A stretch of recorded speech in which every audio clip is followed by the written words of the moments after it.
Good afternoon. So we get asked a lot, can Kratom help me detox? And it's a complicated answer and sort of a simple answer. So first of all, what is Kratom? Well, it's a herbal product that has effects in a number of different systems in the brain.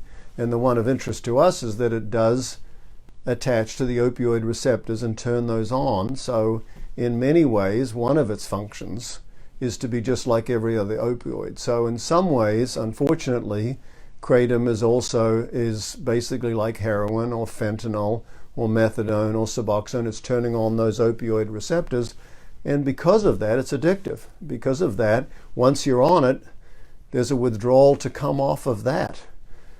It has other effects on other things too that people don't really fully understand, but it may have some effect on the serotonin or their adrenaline receptors in the brain, and probably others, that has maybe an anti-anxiety or an antidepressant effect. But those are fairly mild. That's kind of one of the ways it's being sold all around the country and is not regulated because it's a herbal product. But, I've met a couple of people who started taking it for anxiety or for depression, including a physician that we've had to treat for opioid dependence.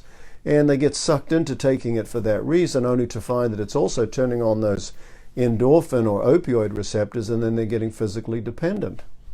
It's actually similar to some other drugs like that. There's some drug called tianeptine, which is marketed as an antidepressant in Europe and stuff, but it works on the opioid receptors, so people get addicted to it. It's just one of those things that happens, that if it attaches to those opioid receptors, it's an addictive drug, and then people can get hooked on it, and they get dependent, and they have to get detoxed. So because it does attach those opioid receptors, yes, it will relieve some opioid withdrawal symptoms if you're trying to come off heroin or fentanyl.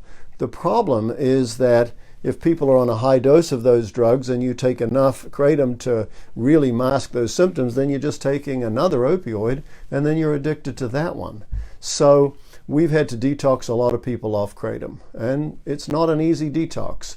We have to spread it out over 5 days because it can be pretty painful for people. We're very successful with it. We have, our 98% success rate getting people off of any opioid, including Kratom.